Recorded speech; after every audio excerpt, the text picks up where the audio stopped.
Welcome to the Provoke and Inspire podcast. My name is Ben. What was that? Sorry. That was a what do you call that? A yelp? No, a barbaric yelp. Yelp. A barbaric yelp. And if anyone knows that reference, send us an email and you'll receive a free whistle, a hat, a beard comb, a whistle comb, pants, leather pants, a cape, a cummerbund, spectacles, and a monocle and teeth whiteners. And you also receive the Glass Navel Award in a Petri dish. Yeah. Anyway, this is the Provoke and Inspire podcast, calling followers of Jesus to radical faith outside of the church. This is a bit of a, I don't know, I want to call it a bonus episode, but it's not really that. It's more of a quick twitch reactionary episode. I want to talk about the Super Bowl halftime show. And we're going to bring on a guest for that, a very spontaneous guest. She's one of our missionaries from Bogota, Colombia. Her name is Allison. Bogota. Didn't I say that? Or were you just doing that? Yeah, but I just was active listening. Were you doing the hype man thing? That annoying. Okay, you had gotten away from that, which was nice. No, come on, man. Just chill, relax. You're a little tense, man. You need to not be so tense. Yeah. Anyway, so we're going to bring her on, bring the Latin female perspective to this baffling controversy. I don't know what the deal is, but Christians are freaking out about the halftime show. You got people like, man, that was so gross. And then you got other people like, chill out. What's wrong with you? Grow up. And then you got other people like, you racist because you don't understand what you saw there. And I don't get it. Right. I think I understood what I saw. Yeah. Yeah, it's pretty obvious. That was the problem. That was like, booty shaking brought to you by ARP.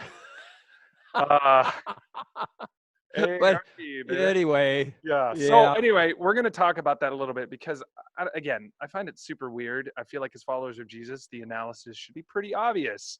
Yes, there were some beautiful elements of culture. Yes, there was some things that were pretty gross and not God honoring. And so we're going to bring on Hey, you're giving away your position. Don't tell what you're going to say. Was supposed to be. No, you're supposed to let the audience guess what we're going to, You're going to You're going to let just the forget everything guess? you just said. Why is talking so hard? You don't know. Hey, we'll just see what happens. But we do have someone from Bogota, one of our Latin missionaries. She speaks with authority. She's not some stupid white guy like Ben. Yeah. So, are we for or against the booty shaking?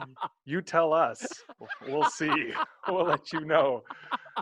Yeah, that's what we'll call it. Yeah. Are you for or against the booty shaking? The booty shaking. Yeah. Anyway, so we're gonna bring on Allison from Bogota, Colombia, pretty soon. But before we do, we have David's random story. So I don't like to date myself because I want everyone to like go out to a restaurant and a movie or what? But I don't want people to know that I'm so old. It's like everywhere I go in the band or like in our mission, I'm like the oldest. I don't think there's anyone older than me in our mission. Why did you set this up by saying you don't like to date yourself and now you're proceeding to date yourself? Because I have to tell a story. So there's a guy.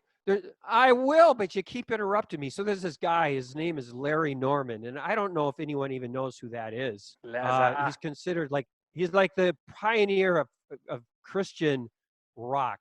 Larry Norman, man. Yes. He was ginormous in the 70s. He was the biggest. Ginormous. He was the biggest. He was the biggest Christian artist in the 70s. And I was going to university. At the University of Minnesota, and we thought, let's do a concert with Larry Norman. That'd be like going for. I don't know who's the Larry Norman right now in the Christian scene. Is there anybody? Are there any big Christian artists? I don't know. Really. Not something like Larry. I mean, they're out there. He was pretty vaguely Christian. Yeah, you know what I mean. But he was like no one bigger. So we thought we're gonna invite Larry. So we had him come. It was a big mission. You invited Larry. You were going to invite Larry, so you invited Larry. We got this big venue in Minneapolis. It was completely sold out. And so my friend came out of the stage, to the sold out venue, and he goes, Ladies and gentlemen, tonight from Los Angeles, California, Larry Norman. And then I came out on the stage and I had on this long blonde wig with my back to the audience, and I had a guitar. And so I'm playing the guitar, jumping up and down. People are taking pictures like crazy. I'm looking at Everyone's Steve, going- and he gave me the, I doubt he was playing the guitar look. And that was a similar thing going in my head. Hey, Steve, I can play chords, man. Come on, dude. I can play chords. Look at him. What are you doing? So, anyway, so I'm playing the guitar. People are going crazy. You've never played a chord in your life. And then I turned around and I ripped off my white wig, and it was me. And everyone was. I'm glad you didn't have like tearaway pants, because I wasn't sure where you were going with that. They were like freaked out. Everyone's like, "What?" You know, because it was a ticketed concert. Everyone's going, "Oh we no, spent this money. A ruse. It goes to see Larry Norman, and it's a lie." And then I started preaching. So I took off this wig and I'm preaching at everybody, saying, God wants to use you right now. You can follow, he has a plan for you even when you first give your life to him. And I'm giving this amazing talk. And then I invited Larry Norman out on the stage. And so Larry Norman, he's like off stage. And now you got to remember, he is the biggest guy in Christian music. So I go, come on, Larry. So Larry comes out on the stage, and people didn't clap because they didn't know if it was true. They're like, it's another lie. So exactly. Wait, you've been lying for decades, is what you're trying to say.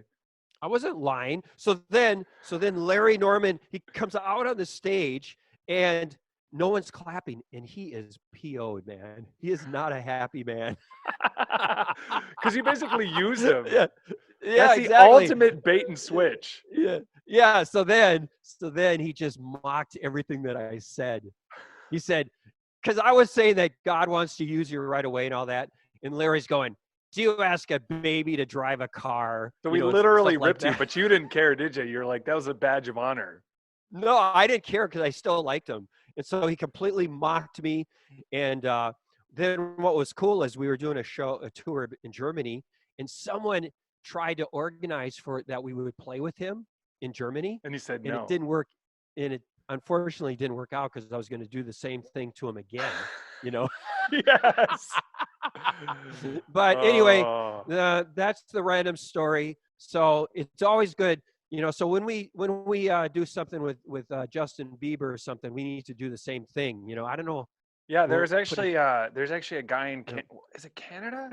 There's a guy in Canada that his whole thing is looking like Justin Bieber, and there's a YouTube channel that actually posed this whole thing where they hired this guy and then had him eat a burrito sideways, like, because who does that on a bench? Yeah, right. Took a picture of it and then got it to go viral, like literally viral, like. Justin Bieber eats burritos weird. And it was this amazing ruse. And this guy looks like Justin Bieber. I mean, he's legit. He's got a whole Instagram following just on looking like Justin Bieber. And so anyway, so there you have it. I don't think Justin Bieber probably cared, though. It's pretty funny. So yeah, well, I think yours was a little bit more offensive. So I don't know what the takeaway is from this. I guess to try to look like Justin Bieber. Is that it? No. Or what's the takeaway? Did you forget what you were saying? No, but it had nothing to do with Justin Bieber. Yeah, you just brought him up. Well, what does it have to? The moral of the story is, if you're gonna look like your hero, expect him to potentially hate you. Yeah, I guess that is the moral, isn't it? Yeah. Anyway. Yeah. Moving along, David's random story. That one was cool. That had some meat to it. That had a little tension. That made me feel a little uncomfortable. Yeah. And I, from what I can see, that was mostly true. Yeah, it was all true.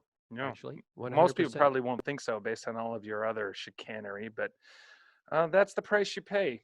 The boy who crieth wolf will occasionally be looketh like. I don't like the fact that Sleevage was giving me the look.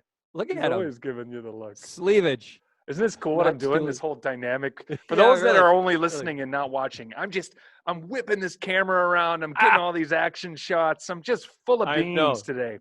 Anyway, before we bring on Allison to talk about the Super Bowl halftime show, are we for or against? You decide. It's basically, are you for the booty shaking or not? Basically. It comes down to Are that. you Let the t-shirts Yep. be printed, as far as I'm concerned. Perfect segue into the Steiger Impact Trips. We have a way for you to get involved that is a little bit less than the full mission school, which we always talk about. We are a worldwide missions organization reaching and discipling the global youth culture for Jesus. We do so by establishing city teams all over the world, urban centers who are doing, like I said, ongoing evangelism and discipleship to their cities. And one way that we can give you a taste of what we are, a way for you to be involved, is through one of these impact trips. So we are going to various places over the summer: Amsterdam, Kiev, London, the Global Youth Summit / Pole and Rock Festival. Short trips. You get a sense for our DNA. You get to exercise your faith, tell people about Jesus in these very cool urban settings. It's going to be a great boost for your faith, but also a way to see what Steiger's about and whether God might call you to be involved with us. For more information, you go to steiger.org/impact2020. All right, well, let's bring on Allison. So the thing I want to talk about now is the Super Bowl halftime show. And you might be thinking to yourself, what is it that you possibly have to say about that, Ben? Well, thanks for asking.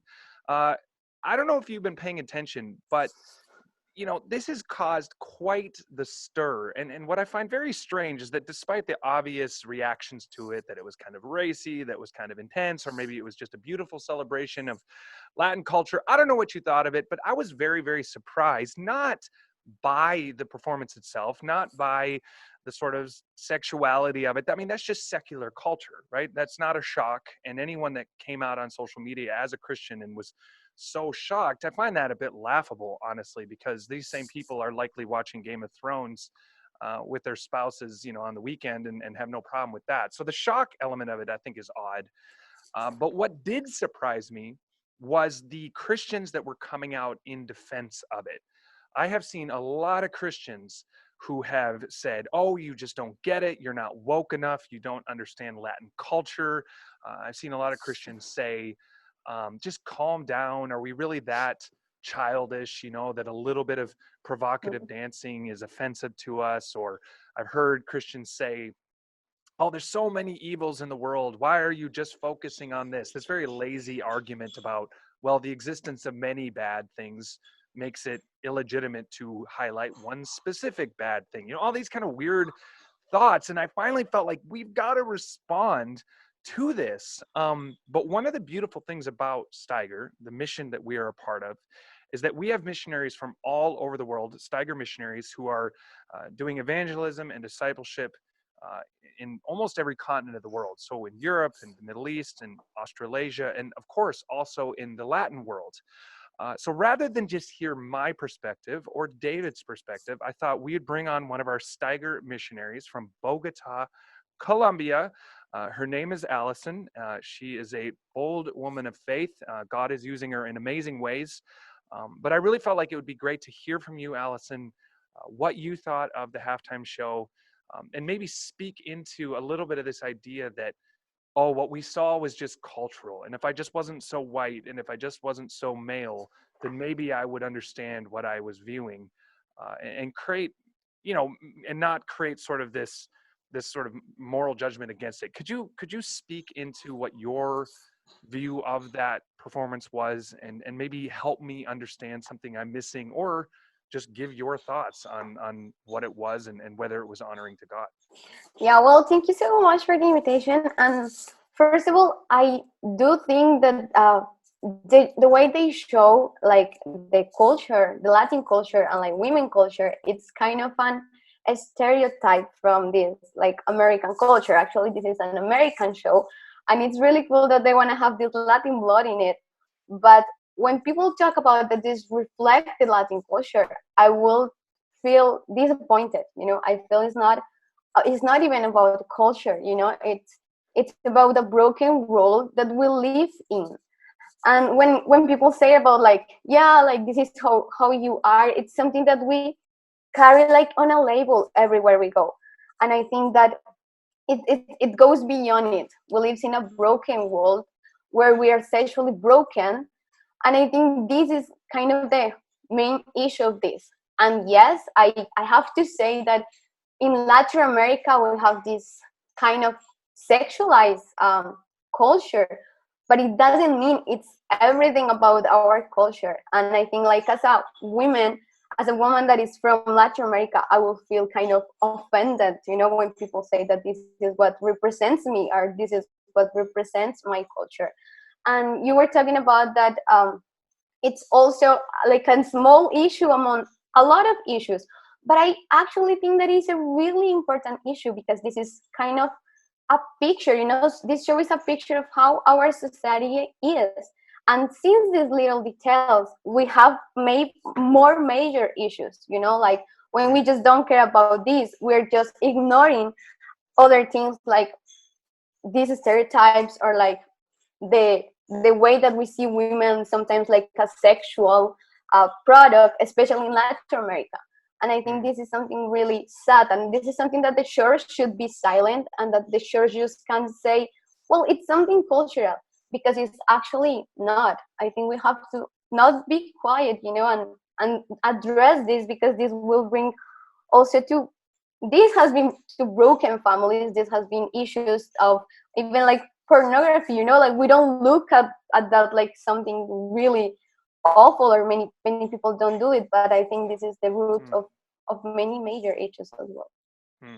Yeah. Well, I just want to say how much I love Colombia, Bogota, where Allison is from. I mean, I love people in Latin America. We have many people in our world from Latin America, and I think that the warmth and the emotion and the energy, the passion, I love that about Latin America.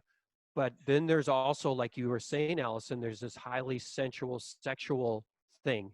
And just because something is cultural, you could say that, okay, that's cultural, but you could also say crazy stuff like, well, pornography is cultural. I mean, and it's not just, it's world culture. I mean, everywhere now in the world, pornography is cultural. You wouldn't say, well, because it's a cultural thing, that it's okay. So I think, to me, the question is, not everything in culture, just because something is cultural doesn't make it good. I mean, culture is defiled because we've turned away from God, because we've walked away from God. You have things in culture that are wrong. And so I don't buy this idea, well, you can't criticize it because it's cultural. I mean, that doesn't make any sense to me. Yeah. Yeah. I mean, there's many aspects of this. I think part of the problem is that um, I think part of this is the relativism of our culture. And that is that even as Christians, whether we realize it or not, we have absorbed uh, the way of the world in how we think. And I think part of how we think now is you can't judge something. And to judge something is to make a moral claim that even as Christians, we now sort of subconsciously reject. And so a lot of the posts that I saw was kind of coming against that spirit, like, oh, why are you judging this? And I think just we need to be very careful. I mean, the idea that something is okay because it's cultural is just another form of relativism, because it's you can't make any absolute claims then, because anything can be cultural no matter what it is. And so I think what I was saying in a post that I did for our community is that we are first and foremost Jesus followers. And I think we have, I think, created a very militant form of diversity now in our culture, where everything becomes about culture or race. And if you have an opinion against something, it very quickly de-escalates into a conversation about race, where I can't speak into that because I can't possibly understand that specific race or any sort of category, right? So, well, that's a female issue, so I don't have a right to speak on that, or that's it, whatever it might be. It becomes about this tribalism and this sort of diversity card that's played, and I think both the relativism and this sort of militarized diversity, we need to be careful as Christians that we are ultimately in allegiance to Jesus and how he defines sexuality, how he defines right or wrong, and that has to come first, and that it's not it's not a diminishing of culture to say that all cultures are subject to Jesus, right? That doesn't diminish culture.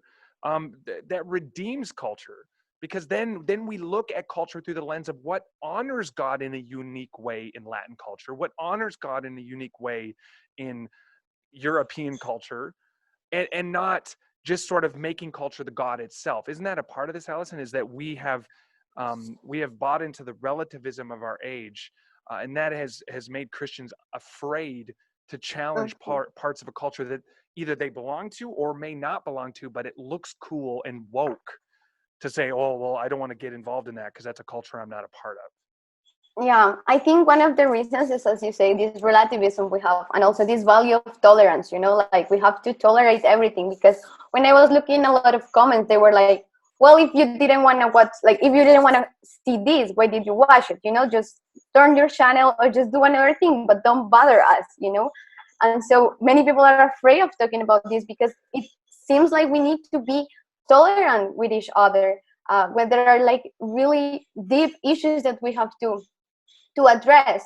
And I don't think this is something racist, I think it's something like we really have to consider, because it's not about just attacking these people. It's not just about saying, well, this is really bad, the way they move, the way they did. But it's also, as Christians, what can we do, to change this stereotype, or to change this perspective on how we see this, is how we can do to show Jesus' love to these people, and how we can also talk to women like, this is more, the Bible teaches that the beauty itself is not just for you outside, but it comes from your inside, the good deeds you do, and many stuff, like we have a really distorted perspective of beauty and many other things. So I think yes, people are really afraid of standing up from what they believe, but I don't think it's any racist or something like this. I think it's brave, to talk about this, and not just to talk about the issue, but to give a solution for it. Yeah. As I think one thing that's interesting about this conversation, or maybe interesting is not heavy enough of a word, but of course a male audience views this in a certain way and is affected by it in a certain way. And I could certainly speak to that. But as a woman, how does, in a sexualized culture generally, because right, this is not a Latin problem alone, this is a world problem. But maybe there's a unique element of this in Latin culture. How does this affect you as a woman? How does this affect you in ways that I wouldn't understand, and create pressures on you that I wouldn't understand? And so when I'm looking at my daughter, I'm not creating a double standard here. I care about her and the world she's growing up in, and the pressure she's going to feel to believe that to look a certain way is to be valued, and that's what she should be valued for. Can you kind of speak into that in a way that maybe we don't understand? Yeah, I think it has a great impact as women, and especially when we're from Latin America. And every time I go out of Colombia and I introduce myself, as soon as I sound like, oh, I'm from Colombia, then the perspective of the man that is talking to you changes. It's like, and I have many cases where they're so open and they want to say, well, I want to have sex with you, or like, can we give me your contact in this way? So it's like, it's not something cool, and it's not something fun, and it's not just it's something that we're facing and we're living in our daily life. So I think that the impact that it has in mainstream is like everybody likes, everybody enjoys. But when it happens to your daughter, when it happens to someone that is close to you, as you were putting the example of your daughter, then it's when it really hurts. Then everybody's laughing, or maybe everybody's enjoying the social mainstream show. But when we see violence with women, when we see they're like being raped or they are being like attacked, then nobody likes this. So it's also sometimes about the double moral we have as society. Yeah. So you've had that, Allison, where people, because you're from Colombia, they'll be that rude and they'll say things like that to you. Yes, I will have that experiences. Especially when I travel to Canada and Europe, I experience this, how they just look at you in a different way. And you don't need to be as sexy as the girls on the TV are, it's Yeah. it doesn't matter. Just the fact that you're from there, it's like it's an stereotype that the culture is creating. I think the thing that the enemy loves to do is he likes to take a good thing and pervert it, right? So the cultural narrative now is to be pro women, which is a good thing, is to celebrate this sort of overt sexuality and the ability and freedom to look and do whatever you want. And what I find odd is often the dance moves that are done, or the way even the male dancers will interact with the female dancers, is a very dominating thing. It's a very like it's not at least from my perspective, with no, as a dance expert here, but it's not very uplifting. And yet the enemy loves to take something, like I said, women should be protected, women should be free and express themselves in godly ways, but it perverts that to say that this is what that now means in culture. And I think it's just so sad. So then people feel like they can't speak out because to say something is to be seen as the person on the side against women.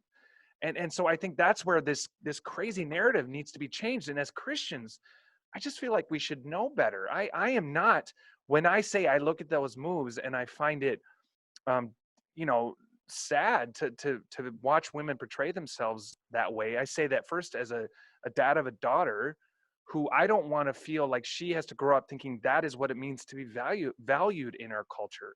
Because and again, you can speak for yourself, but I that is it might seem like this expression of freedom, but I think it's ultimately a trap, because it's based on superficial things. It's based on looking like people that are spending thousands of dollars on plastic surgery, who are starving themselves because they never eat, who are conforming themselves into completely unrealistic images that they both in reality and on social media. And we have all of this depression. We have suicide rates in females being much higher than men. We have all of this anxiety and image distortion. How do we not see the connection there? How do we not see that in the name of celebrating women, we are causing the very conditions that are destroying them? And again, as a dad of a daughter, I think that's crazy. And we need to have, like you said, the courage as Christians to say, no, I'm not going to accept the cultural narrative on what's good for women. I'm going to look at Jesus. I'm going to look at the Bible. I'm going to look at what he says.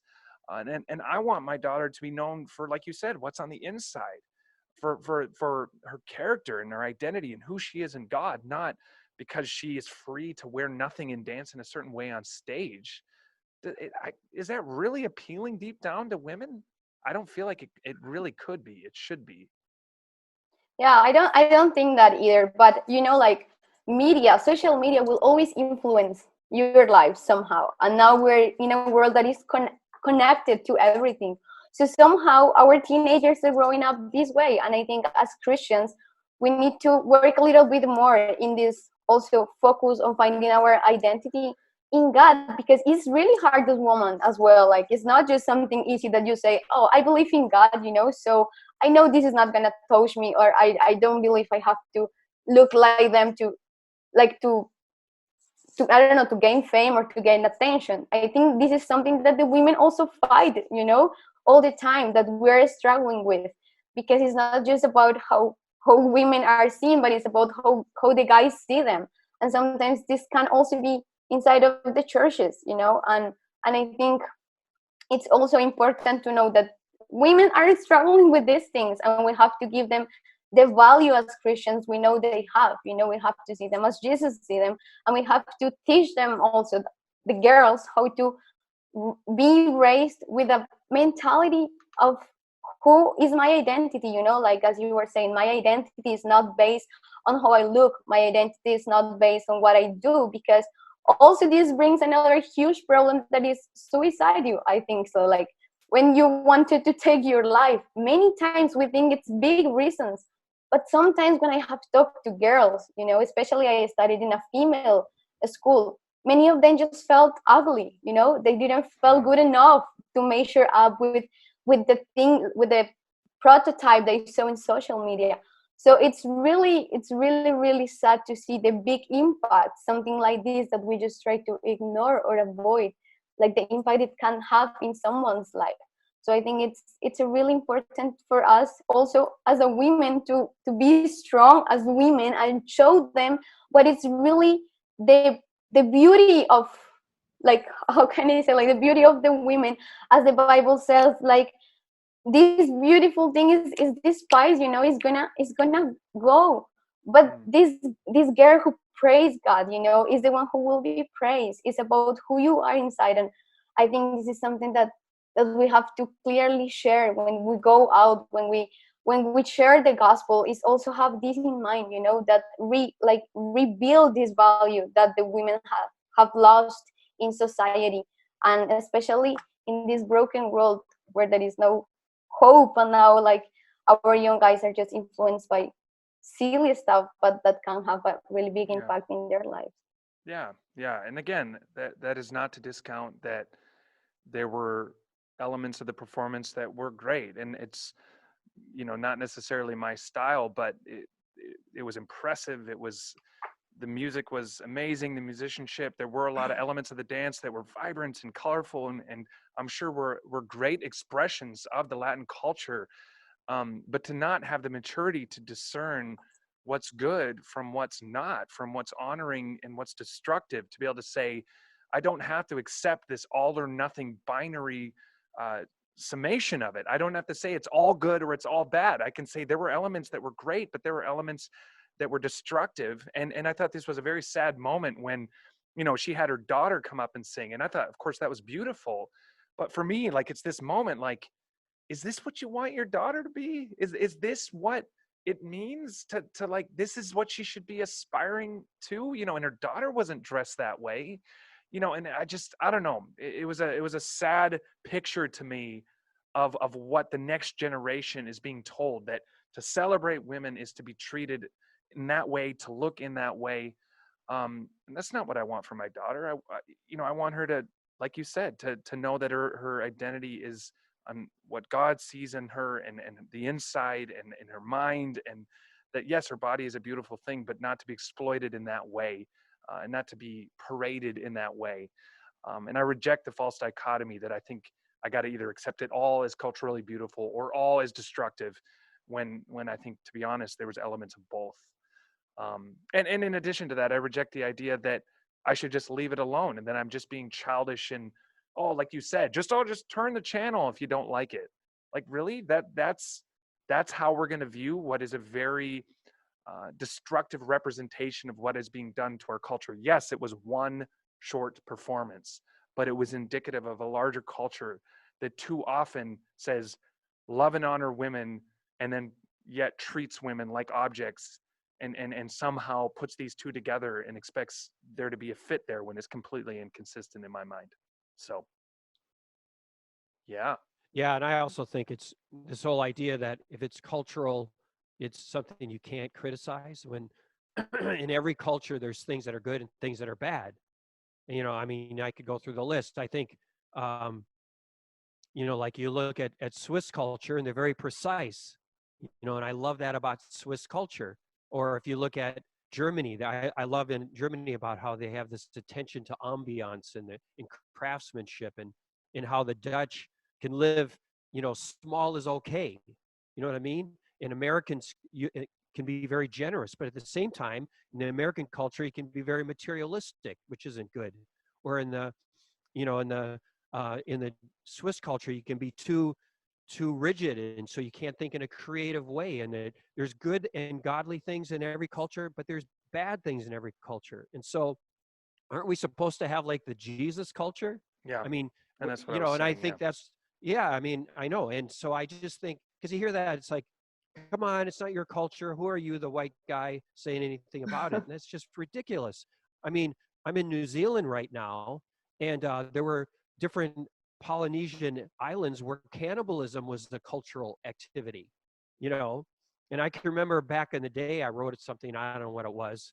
No, I read some article about how the missionaries came, and some of the cultural things disappeared, like cannibalism. Like that was I highly doubt they were celebrating the disappearance of cannibalism. That might have No, been it's a straw true. man I'll version find of it. that article. No, I will post it on our community page. But the point is, it's like, come on, how stupid does it have to get? I mean, is there no? I mean, you see that performance at the Super Bowl at halftime, and it was like, are you serious? I was embarrassed for J Lo, which he was wearing. It was like, That was pretty it gross. was, Yeah. yeah. I mean, Yeah. it did. But I have to just say quickly, I did feel like I needed to work on my abs when I Afterwards. saw Yeah. it. Yeah. You know Don't what we I mean? all? And Didn't we all? Yeah, you yeah. should. Yeah. And yes, and again, let me just end with emphasizing that yes, there's lots of hypocrisy in it. Like people could say, "Oh, Maroon Mm-hmm. 5 and Adam Levine's performance was crude and weird and it was pretty terrible too." And there's cheerleaders at every single football game wearing hardly anything. But none of that, to me, it's kind of like, yes, you can use a specific moment to highlight a cultural ill while acknowledging that it's pervasive and everywhere. It's ubiquitous. We know that. But I don't understand that kind of argument. Like, oh, it's everywhere, so don't talk about it. You're being a hypocrite. That's weird. But anyway, Yeah. yeah. Any final Actually, comments? yeah, I think I agree with everyone. It says like the fact that it's common, it doesn't have to be acceptable for us, especially as Christians.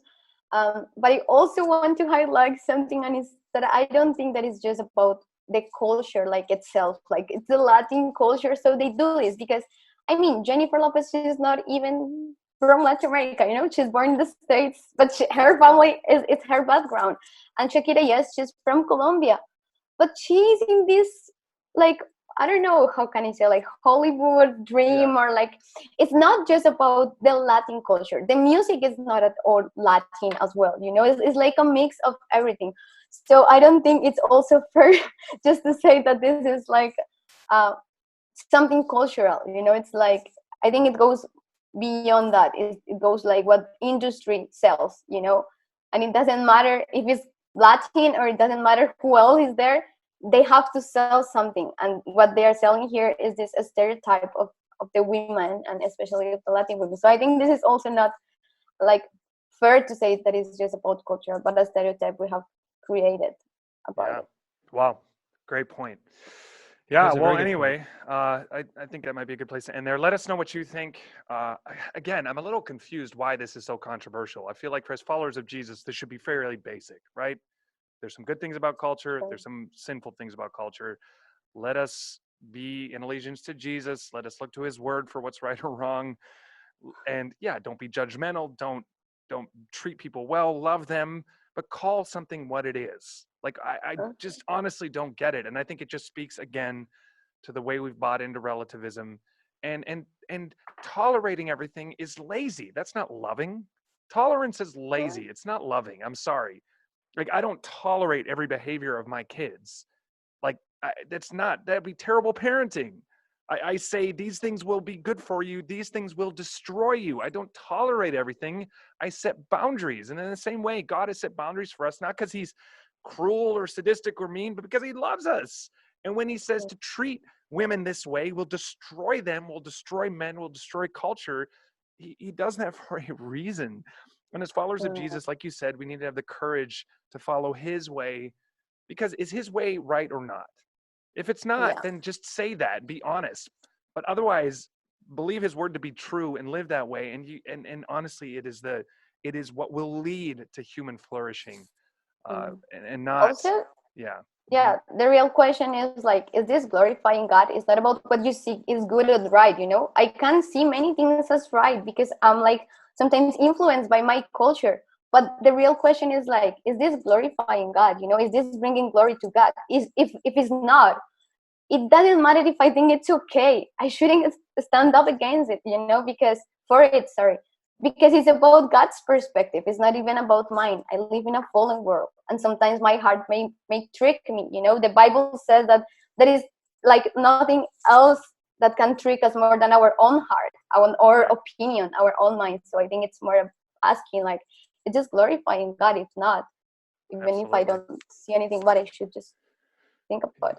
Yeah. Well, anyway, thank you, Allison. Really appreciate you doing this on short notice. I thought you brought amazing perspective in a way that we couldn't. So thank you for your time. And yeah, we'll just pray that God will really lead in this, and redeem a very broken culture. and obviously deal with what is a very serious, in my opinion, a very serious attack on women, certainly far from a liberation like the world tells us that it is. So anyway, if you have questions, if you want to comment, become a member of our Provoke and Inspire community page on Facebook. You can send an email to provokeandinspire@comeandlive.com. Otherwise, we will talk to you next time. Peace.